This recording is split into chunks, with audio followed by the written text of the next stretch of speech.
Hi everyone, क्या हाल चाल। सभी का स्वागत है बेटा नीट एल्केमी चैनल पे। My name is Ritesh Devnani और favourite chemistry educator and mentor. इस पर्टिकुलर चैनल पे बेटा बहुत सारे ऐसे वीडियोस आ रहे हैं जिसमें बेटा केमिस्ट्री इन 20 मिनट्स कर रहे हैं। इस पर्टिकुलर वीडियो में मैं आप लोगों को सारे के सारे फिजिकल केमिस्ट्री के फॉर्मूलाज 20 मिनट में बता दूंगा। सारे चैप्टर हम लोग कवर कर लेंगे। ऐसे बहुत सारे वीडियोस आ रहे हैं, तो सबसे पहला काम इस वीडियो को लाइक कर देना एंड चैनल को बेटा सब्सक्राइब कर देना। ठीक है, यहाँ देखिए, यहाँ बेटा ये बेटा टेलीग्राम चैनल है। यहाँ पर बेटा आप लोगों को नोट्स मिल जाएंगे और ये जो पीडीएफ है जिसमें सारे के सारे फिजिकल केमिस्ट्री के फॉर्मुलाज है, ये भी बेटा मैं आपको इसी टेलीग्राम चैनल पे अपलोड कर दूंगा। ठीक है, ये स्कैनर है, आप लोग इसे भी स्कैन कर सकते हैं। ठीक है, यहाँ देखिए ऑलरेडी बेटा इसी चैनल पर वीडियो सेक्शन देखते रहिए। सारे के सारे ट्रेंड्स एंड एक्सेप्शन 20 मिनट्स में मैंने ऑलरेडी अपलोड कर दिए। आप देखिए, नहीं देखा है तो देख लेना। ठीक है, फिजिकल केमिस्ट्री का फॉर्मुलेज आ जाएंगे। सॉल्ट एनालिसिस भी बेटा मैं आपको दे दूंगा। कल मैं आप लोगों को कुछ ऐसी चीजें पढ़ाऊंगा जिसमें 15 मिनट में मैं आप लोगों को लगभग 20 मार्क्स तक का पढ़ाने की आपको कोशिश करूंगा। ठीक है, तो ऐसे वीडियोस बहुत सारे आ रहे हैं, तो चैनल को बेटा सब्सक्राइब करके रखना। ठीक है, अब बेटा बिना किसी देरी के अपन लोग चलते हैं फॉर्मूलेज की तरफ। सबसे पहले आ जाओ बेटा, मोल कॉन्सेप्ट से स्टार्ट करते हैं। एवरेज एटॉमिक मास कैसे निकालते हैं बेटा। यहाँ पे देखिए, आप लोगों को एटॉमिक मास और परसेंटेज को मल्टीप्लाई करना है। Atomic mass percentage multiply, atomic mass percentage multiply, ऐसे जितने आइसोटोप है उतने करना है, डिवाइडेड बाय 100। हमेशा 100 से डिवाइड होगा। ठीक है, मोल निकालने के कितने फॉर्मूले होते हैं बेटा? 3। Given mass upon molar mass, given number of particles upon Na क्या है? Avogadro's constant, and volume of gas upon volume of gas at STP, मतलब 22.4 से आपको डिवाइड करना है। वॉल्यूम वाला फॉर्मूला थोड़ा सा ट्रिकी होता है, इसमें कंडीशंस होती हैं, सिर्फ और सिर्फ गैस के लिए एप्लीकेबल होता है एंड सिर्फ और सिर्फ एसटीपी पे, मतलब स्टैंडर्ड टेम्परेचर एंड प्रेशर पर ही एप्लीकेबल होता है। ठीक है, उसके बाद कॉन्सेंट्रेशन टर्म्स की अगर हम लोग बातचीत करें तो यहाँ पे देखिए परसेंटेज वाले क्या होते हैं। यहाँ पे देखो, वेट बाय वेट हो सकता है, वेट बाय वॉल्यूम हो सकता है, वॉल्यूम बाय वॉल्यूम हो सकता है।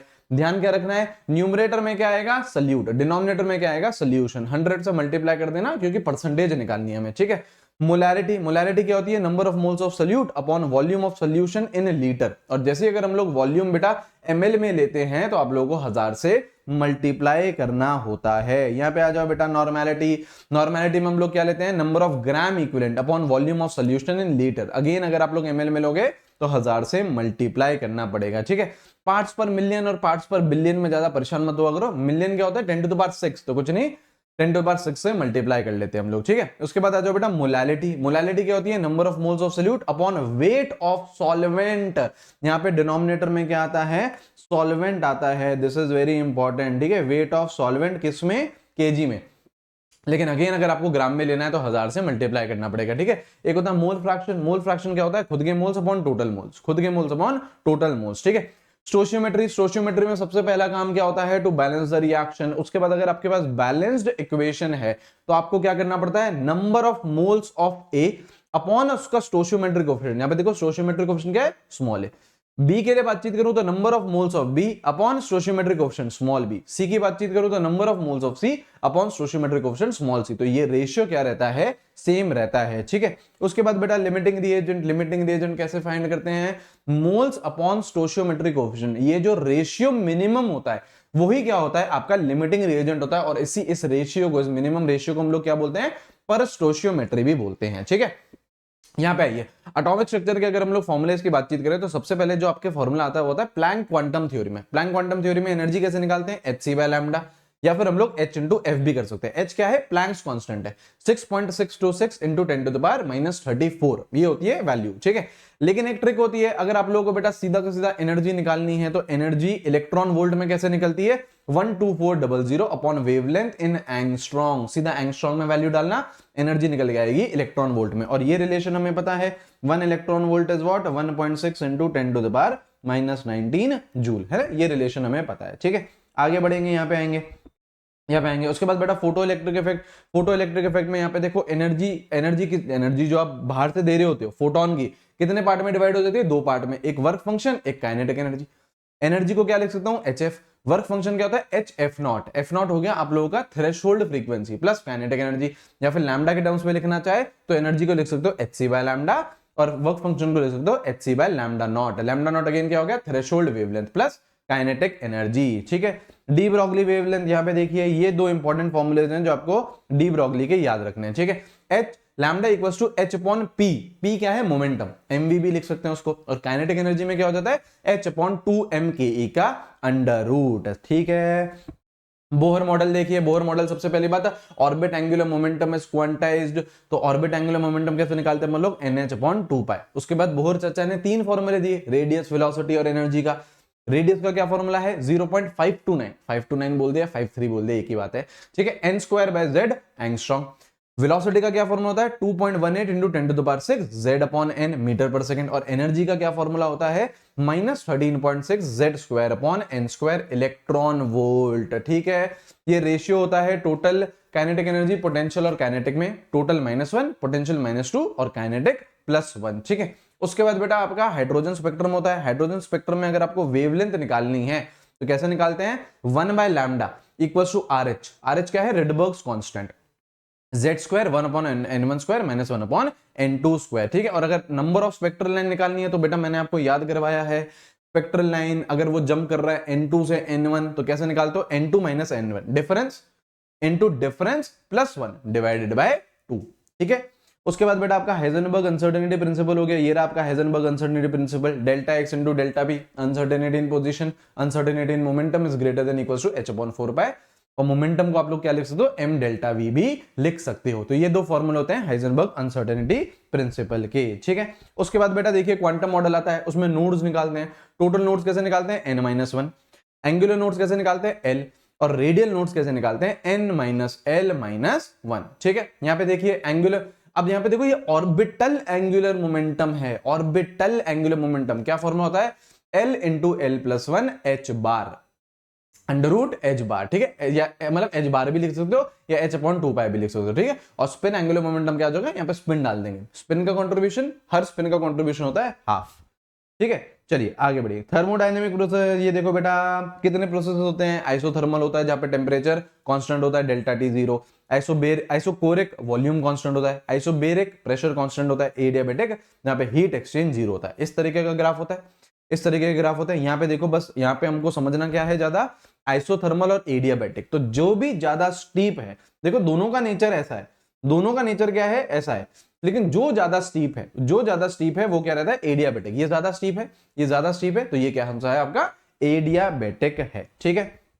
आ जाओ, first law of thermodynamics, ΔU = Q + W। यहां पे देखिए बेटा आपको साइन कन्वेंशन दे रखा है, अगर सिस्टम को हीट मिल रही है, अच्छी बात है, हीट एनर्जी, हीट क्या आएगी पॉजिटिव, सिस्टम से हीट जा रही है, गंदी बात है, हीट क्या आएगी नेगेटिव। सिस्टम पे काम हो रहा है, वर्क डन ऑन सिस्टम, अच्छी बात है, वर्क डन क्या आएगा पॉजिटिव। और अगर सिस्टम काम कर रहा है तो वर्क डन क्या आएगा, नेगेटिव आएगा। यहां देखो बेटा हीट कैपेसिटी अलग अलग तरीके की होती है। नॉर्मल हीट कैपेसिटी क्या है, Q/ΔT। मोलर हीट कैपेसिटी क्या हो जाएगी, मोलर तो नंबर ऑफ मोल से डिवाइड कर देंगे, Q/n∆T। और यहां पे आपका स्पेसिफिक हीट कैपेसिटी क्या हो जाएगी, Q/m∆T, मास से डिवाइड कर देंगे, ठीक है। अब यहां पे देखिए, यहां पे एक आपका फॉर्मूला बनता है QP का, QP क्या है, हीट एट कांस्टेंट प्रेशर, किसके बराबर होती है, चेंज इन एंथैल्पी के बराबर होती है। क्या फॉर्मूला होता है, NCP∆T। ऐसे ही आपका QV होता है, हीट एट कांस्टेंट वॉल्यूम, किसके बराबर होती है, ΔU के बराबर। क्या फॉर्मूला होता है, NCV∆T। ये मेयर्स फॉर्मूला PYQ में पूछा जा चुका है, CP - CV is R। ये होता है 1 मोल के लिए, और अगर n मोल्स हैं तो CP - CV is NR। और इस रेशियो को क्या बोलते हैं, CP/CV के रेशियो को क्या बोलते हैं हम लोग, पॉइजन्स रेशियो, जिसको हम लोग क्या बोलते हैं बेटा, गामा बोलते हैं, ठीक है। चलिए यहां पे आ जाइए। अच्छा ये टेबल होती है, ये टेबल हमें याद होनी चाहिए। मोनोटॉमिक है तो CV क्या होता है, 3R/2, CP क्या होता है, 5R/2, गामा क्या आता है, CP/CV मतलब 5/3। डायटोमिक है या ट्राइएटोमिक लीनियर है तो CV क्या होता है, 5R/2, CP क्या होता है, 7R/2, गामा क्या होता है, CP/CV कितना आता है, 7/5 मतलब 1.4। ट्राइएटोमिक हो और नॉन लीनियर हो, है ना, लीनियरिटी हम लोग हाइब्रिडाइजेशन से निकाल सकते हैं, ठीक है। तो CV क्या आता है 3R, CP 4R, गामा क्या आएगा 4/3, ठीक है। वर्क डन के देखो अलग अलग फॉर्मूले हो गए, आइसोबेरिक है, प्रेशर कांस्टेंट है तो -P∆V, इरिवर्सिबल प्रोसेस, रिवर्स। अच्छा आइसोकोरिक है, या देखो देखो दो ही चीजों पे वर्क डन 0 आता है। आइसोकोरिक जब वॉल्यूम कांस्टेंट हो तो वर्क डन क्या आएगा 0, या सवाल में फ्री एक्सपेंशन या वैक्यूम दे रखा है तो भी वर्क डन क्या आएगा 0, ठीक है। यहां देखो आइसोथर्मल रिवर्सिबल तो फॉर्मूला क्या बन जाता है, -2.303 nRT log V2/V1, और कई बार V2/V1 को अपन लोग P1/P2 भी कर सकते हैं, ठीक है। ये अपन ने ऑलरेडी पढ़ लिया। वर्क इरिवर्सिबल, मतलब इरिवर्सिबल में क्या होता है, प्रेशर कांस्टेंट होता है, तो क्या होता है minus P delta we, V2 minus V1। ये याद रखना, कोई सा भी वर्क हो, अगर गैस एक्सपैंड कर रही है तो वर्क डन क्या आएगा, नेगेटिव। फाइनल वॉल्यूम बड़ी होगी इनिशियल से, एक्सपेंशन है। कंप्रेशन में वर्क डन क्या आएगा, पॉजिटिव आएगा। फाइनल वॉल्यूम कम रहेगी, इनिशियल वॉल्यूम ज्यादा रहेगी। ठीक है, आगे बढ़ेंगे। यहाँ पे देखो ये रहा आपका डेल्टा एच वाले फॉर्मूले। यहाँ पे देखिए डेल्टा एच वाले फॉर्मूले, ये फॉर्मूले आपके सबसे ज्यादा काम आएंगे। Delta H equals to delta U plus P delta V, या फिर delta H equals to delta U plus delta n g R T. Relation ये रहता है, अगर डेल्टा एन जी जीरो तो डेल्टा एच डेल्टा यू बराबर, delta n g positive तो delta H बड़ा, डेल्टा एन जी नेगेटिव तो delta U बड़ा। ठीक है, एंट्रोपी, अब देखो एंट्रोपी का क्या फॉर्मूला है, एंट्रोपी का फॉर्मूला होता है Q अपॉन टी, और एक फॉर्मूला होता है NCV ln T2 upon T1 plus NR ln V2 upon V1। आपको सबसे ज्यादा काम कौन सा आएगा, जब प्रोसेस आइसोथर्मल रहेगा, टेम्परेचर सेम रहेगा, तो ये टर्म गायब हो जाता है। बचता क्या है, केवल ये NR ln V2 upon V1, NR ln V2 upon V1, और V2 अपॉन V1 को हम लोग P1 अपॉन P2 भी लिख सकते हैं। ठीक है, सेकंड लॉ ऑफ थर्मोडायनेमिक्स क्या बोलता है, एंट्रोपी इस संसार की क्या कर रही है, इंक्रीज कर रही है। दैट्स इट, यही है बेटा सेकंड लॉ ऑफ थर्मोडायनेमिक्स। ठीक है, उसके बाद गिब्स फ्री एनर्जी, यहां देखेंगे गिब्स फ्री एनर्जी। अगर गिब्स फ्री एनर्जी पॉजिटिव होती है तो नॉन स्पॉन्टेनियस, नेगेटिव होती है तो स्पॉन्टेनियस, और जीरो पे होता है तो इक्विलिब्रियम। ये देखो ये फॉर्मूला होता है delta G equals to delta H minus T delta S. सही है, और ये आप लोगों के फॉर्मूले हो गए किसके, इक्विलिब्रियम और डेल्टा जी नॉट को। यहां से पी वाई क्यों है, delta G not equals to minus 2.303 R T log K equilibrium. यहाँ से फॉर्मूला, यहाँ से पी वाई क्यू आप लोगों का पूछा जा चुका है। ठीक है, उसके बाद आ जाओ इक्विलिब्रियम में। इक्विलिब्रियम में देखो ग्राफ होते हैं, जो भी ऐसे गिरता हुआ ग्राफ है वो किसका होता है, रिएक्टेंट का। ऐसे चढ़ता हुआ ग्राफ है वो किसका होता है, प्रोडक्ट का होता है। ठीक है, लॉ ऑफ मास एक्शन होता है। आपको अगर बेटा केसी केपी निकालना है तो क्या करते हो, प्रोडक्ट अपॉन रिएक्टेंट।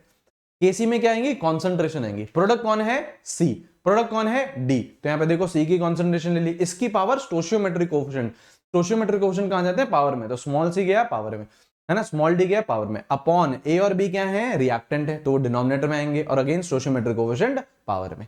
ठीक है, केपी में क्या आएगा बेटा, पार्शियल प्रेशर आएगा। और केपी कब डिफाइंड होता है, जब पूरी रिएक्शन में एक ना एक रिएक्टेंट प्रेजेंट हो, सॉरी एक ना एक गैस प्रेजेंट हो, तो आपका केपी डिफाइंड होता है। ठीक है, रिलेशन क्या है केपी केसी में, Kp equal to Kc RT की पावर डेल्टा एन जी। यहां देखो अगर के इक्विलिब्रियम की वैल्यू इंक्रीज होती है, रिएक्शन फॉरवर्ड में जाना चाहती है, तो प्रोडक्ट ज्यादा स्टेबल होते हैं। और अगर के इक्विलिब्रियम की वैल्यू डिक्रीज होती है तो रिएक्शन बैकवर्ड में आना चाहती है, मतलब रिएक्टेंट आपके ज्यादा स्टेबल होते हैं। ठीक है, यहां आ जाओ, ये देखो वेंट ऑफ इक्वेशन है जो आपको रिलेशन बताती है के इक्विलिब्रियम का और टेम्परेचर का। ये देख लेना, log K2 upon K1 equals to delta H upon 2.303 R 1 upon T1 minus 1 upon T2। ठीक है, यहां देखिए है ना, कुछ नहीं, एक्सोथर्मिक है, डेल्टा H नेगेटिव है, एक्सोथर्मिक एंथैल्पी क्या होती है, नेगेटिव। टेम्परेचर बढ़ाओगे तो के इक्विलिब्रियम डिक्रीज करेगा, बैकवर्ड जाएगी रिएक्शन। ठीक है, और अगर एंडोथर्मिक है, डेल्टा H पॉजिटिव है, टेम्परेचर बढ़ाओगे तो के इक्विलिब्रियम बढ़ेगा, फॉरवर्ड जाएगी रिएक्शन। डिग्री ऑफ डिसोसिएशन क्या होता है, number of moles dissociated upon initial moles. मतलब मान लो 1 मोल लिया, 0.5 मोल चले गए, तो मतलब 50% चले गए ना, जितना गया, जितना डिसोसिएट हुआ अपॉन जितना इनिशियल लिया, वो होता है degree of dissociation. Ionic equilibrium, यहाँ पे देखो पीएच कैसे निकालते हैं, minus log of H plus ion concentration. POH कैसे निकालते हैं, minus log of OH minus ion concentration. PH plus pOH किसके बराबर होता है, 14 के बराबर। कहां पे, 298 केल्विन पर। ठीक है, उसके बाद देखो वीक एसिड का फॉर्मूला ये होता है, वीक एसिड में अगर आपको पीएच निकालनी है तो क्या फॉर्मूला होता है, हाफ पीके माइनस लॉग सी। वीक बेस में क्या होती है, पीओएच हो जाती है, कैसे निकालते हो, हाफ पीकेबी माइनस लॉग सी। ठीक है, आगे बढ़ो, यहां देखिए उसके बाद सॉल्ट हाइड्रोलिसिस आ जाओ। अब मैंने आपको बहुत बार बताया है, ये सॉल्ट हाइड्रोलिसिस में सबसे पहले KH कैसे निकालते हो, KW अपॉन वीक पार्ट। ये देखो पहला केस है, वीक एसिड है, स्ट्रॉन्ग बेस है, तो स्ट्रॉन्ग बेस का तो इक्विलिब्रियम रहेगा नहीं, वीक एसिड का रहेगा, Ka रहेगा, तो जो भी वीक पार्ट है वो डिनोमिनेटर में आएगा, KW अपॉन वीक पार्ट।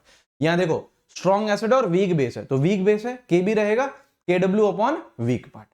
यहां पे देखो डोमिनेट कौन करेगा, स्ट्रॉन्ग बेस डोमिनेट करेगा, वीक एसिड है, स्ट्रॉन्ग बेस है, तो स्ट्रॉन्ग बेस डोमिनेट करेगा, तो पीएच 7 से ऊपर, तो यहां पे देखो 7 plus half pKa minus log c. यहां पे स्ट्रॉन्ग एसिड है, स्ट्रॉन्ग एसिड डोमिनेट करेगा, तो ये सोल्यूशन क्या रहेगा, एसिडिक रहेगा। 7 माइनस पीएच 7 से कम रहेगी, 298 केल्विन पे ना, हाफ पी के बी माइनस पी के बी आएगा यहाँ पे, है ना, यहाँ पे पी के बी आएगा, इसको पी के बी कर दो, पी के बी माइनस लॉग सी। और अगर दोनों ही आपके वीक है, वीक एसिड वीक बेस, तो आप ऐसे नहीं बता सकते कि सोल्यूशन एसिडिक है बेसिक है, के ए और के बी पे डिपेंड करेगा। तो यहाँ पे देखो क्या आ रहा है, 7 प्लस हाफ ऑफ पी के माइनस पी के बी, तो के और के बी वैल्यू पे डिपेंड करेगा, के ए बड़ा तो एसिडिक, के बी बड़ा तो बेसिक, दोनों बराबर तो न्यूट्रल। ठीक है, अब pH of buffer solution, acidic buffer होता है बेसिक बफर होता है। यहां देखो पीएच कैसे निकालते हो, pK plus log of anion of salt, ये ध्यान रखना, सॉल्ट की कॉन्सेंट्रेशन नहीं लेते हैं, अनायन लेते हैं सॉल्ट का, अपॉन एसिड। और बेसिक बफर है तो हम लोग पीओएच निकालते हैं equal to pKb plus log of cation of salt, cation of salt upon base. ठीक है, चलिए उसके बाद आ जाओ बेटा 12वीं कक्षा की फिजिकल केमिस्ट्री, 3 चैप्टर है छोटे छोटे, फटाफट देखिए। सॉल्यूशंस, पहली बात तो यहाँ पे देखो जो हेनरीज कांस्टेंट है और सॉल्युबिलिटी है inversely proportional, very important. Henry constant बढ़ता है तो solubility of gas in liquid क्या करती है, डिक्रीज करती है। ठीक है, राउल्स लॉ, यहाँ पे देखो बेटा पी टोटल क्या होता है, पी ए प्लस पीबी। अगर दोनों के दोनों अगर मान लो वोलेटाइल है तो पी ए क्या हो गया, P not A x A, PB क्या हो गया, P not B x B, तो पी टोटल आ गया आपका P not A x A plus P not B x B.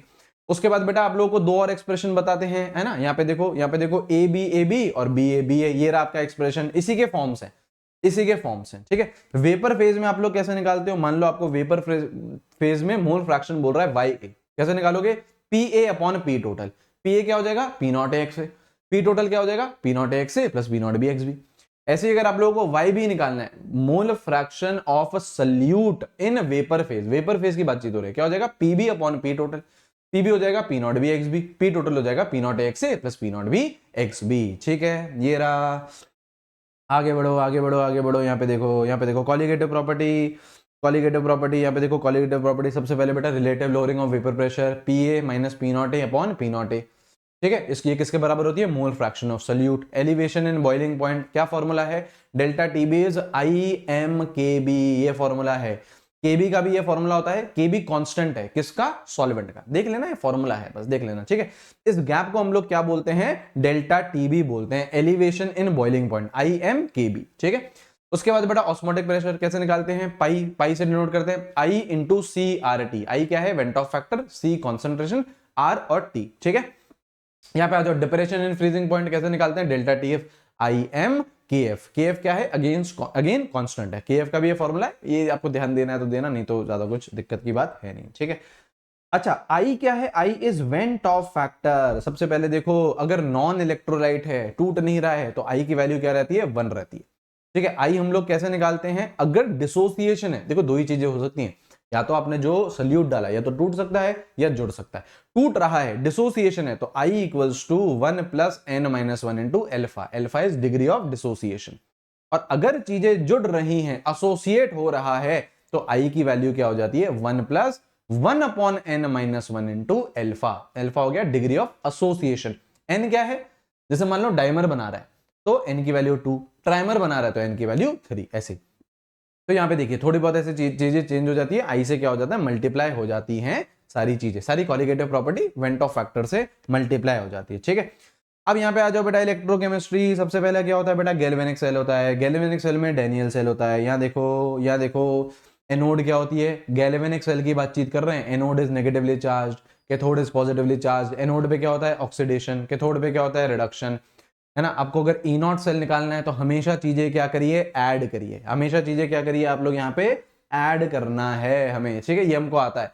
Delta G not क्या होता है, minus n F E not cell, delta G क्या होगा यहाँ पे देखो, अच्छा ये रिलेशन देखो, delta G not equal to minus R T l n K, है ना। ये अपन ने अभी देखा भी था, थर्मोडायनेमिक्स में भी ये देखा था अपन ने, और यहीं से आपका पीवाईक्यू पूछा जा चुका है। ठीक है, आगे बढ़ो आगे बढ़ो। यहाँ पे देखो नर्स्ट इक्वेशन होती है, नर्स्ट इक्वेशन क्या होती है, E cell equals to E not cell minus 0.0591 upon n, n क्या है, कितने इलेक्ट्रॉन्स आदान प्रदान हो रहे हैं, कितने इलेक्ट्रॉन का ट्रांसफर हो रहा है, log Q, Q is reaction question. ठीक है, यहाँ आ जाओ, इक्विलिब्रियम पे क्या होता है, ई सेल 0 हो जाता है और रिएक्शन क्वेश्चन के इक्विलिब्रियम के बराबर हो जाता है, तो ई नॉट सेल की वैल्यू कितनी आ जाती है, 0.0591 upon N log K equilibrium. Again यहां से भी पीवाईक्यू पूछा जा चुका है।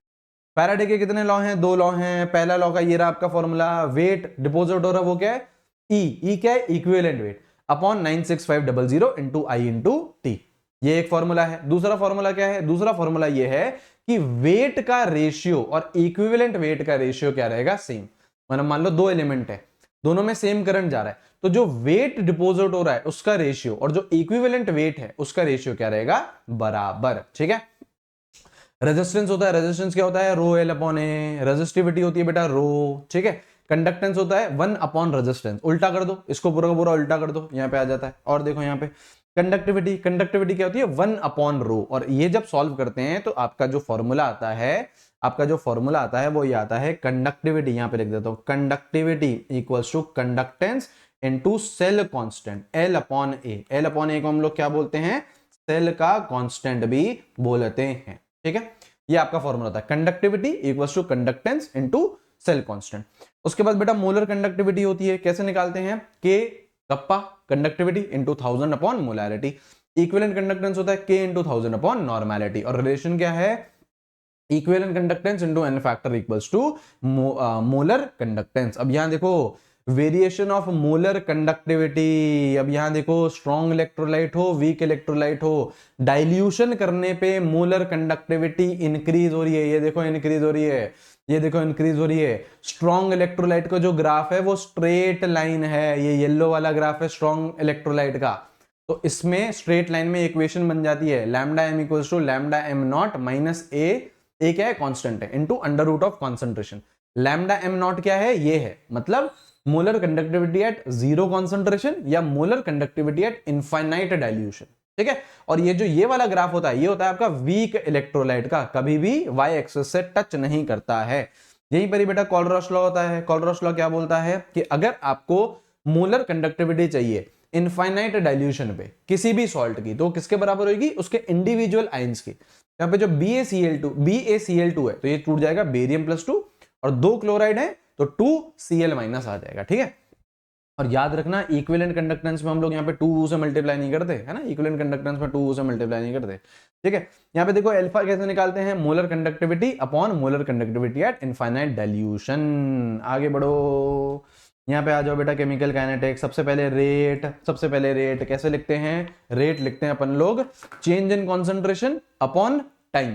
ठीक है। लेकिन एवरेज रेट लिखनी है या रेट आपको लिखनी है तो हम लोग क्या लगाते हैं, स्टोशियोमेट्रिक कोएफिशिएंट से डिवाइड। यहाँ पे देखो ए से डिवाइड कर दिया स्मॉल ए से, यहाँ पे देखो स्मॉल बी से डिवाइड कर दिया। और कभी भी आप रिएक्टेंट के टर्म्स में लिखोगे तो नेगेटिव साइन आएगा, प्रोडक्ट के टर्म्स में लिखोगे तो पॉजिटिव साइन आएगा। ठीक है। यहां आ जाओ, रेट लॉ होता है, जैसे मान लो ये रेट लॉ है, ये एक्सपेरिमेंटल लॉ है ना, आप ऐसे नहीं फाइंड कर सकते, एक्सपेरिमेंटल लॉ है। एम और एन क्या है, ऑर्डर, तो ओवरऑल ऑर्डर क्या हो जाएगा, m plus N.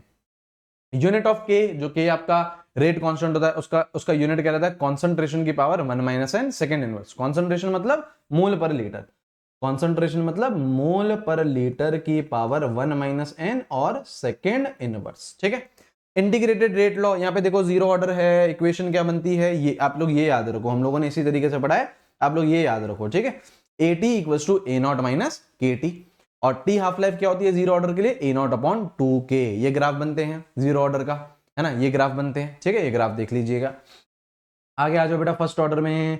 First order में यहाँ पे देखो आपका जो फर्स्ट ऑर्डर में जो आपका इक्वेशन बनती है वो बनती है AT equals to A not E की बार माइनस KT, ये बनता है। हाँ।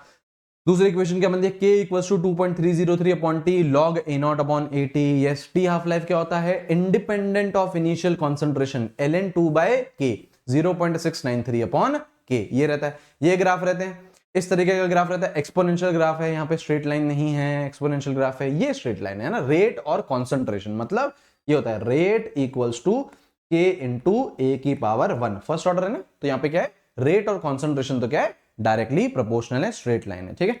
ये रहा। अच्छा यहाँ देखो T half life is independent of initial concentration, तभी देखो ऐसी स्ट्रेट लाइन आ रही है, क्योंकि फर्स्ट ऑर्डर में टी हाफ लाइफ क्या होती है, ln2 बाय A। ठीक है। ठीक है। ये रहा, ये कुछ नहीं, ये सब अपन ने देख लिया है, ये सब अपन ने देख लिया है। यहाँ पे आ जाओ, अरीनेस इक्वेशन आ जाओ, K equals to A into E की power minus EA upon RT। अब यहाँ पे दो ग्राफ बनते हैं, वेरी वेरी वेरी इंपॉर्टेंट। एक ग्राफ ये है ln K वर्सेस 1/T। अगर इसमें आपसे कोई स्लोप पूछे तो स्लोप क्या होता है, minus EA upon R। Y intercept पूछे तो क्या आता है, ln A।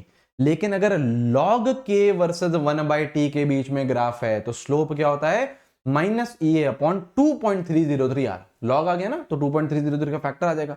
और वाई इंटरसेप्ट क्या होता है log a होता है। ठीक है, यहां देखो यहां पे देखो, अब यहां पे अगेन वही वाली इक्वेशन आ गई आप लोगों की, है ना। ई ए की जगह क्या आ गया, वहां पे डेल्टा एच था जो वेंट ऑफ वाली थी, यहां पे ई ए आ गया। ठीक है, मतलब लॉग का और टेम्परेचर का, मतलब के का और टेम्परेचर का क्या है वेरिएशन है। ठीक है, ऑल राइट। तो सारे के सारे बेटा फिजिकल केमिस्ट्री के जो फॉर्मुलेज हैं, इंपॉर्टेंट फॉर्मुलेज मैंने करा दिए हैं आपको इसी पर्टिकुलर वीडियो में। कल एक और वीडियो आएगा जिसमें 20 मार्क्स तक का मैं आपको 15 मिनट में करा दूंगा। ठीक है, तो चैनल को बेटा सब्सक्राइब कर लो, चैनल को सब्सक्राइब कर लो, वीडियो को लाइक कर दो। ये वीडियो नहीं देखा है ट्रेंड्स एंड एक्सेप्शन वाला तो देखो, आपके लिए अपलोड हो रहे हैं। ठीक है, बाकी टेलीग्राम चैनल ज्वाइन कर लेना, हम लोग मिलेंगे हमारे नेक्स्ट वीडियो में। ये वाली पीडीएफ भी मैं आपको वहीं पर ही अपलोड करा दूंगा। ठीक है, चलिए, thank you, have a great day, see you guys, bye bye.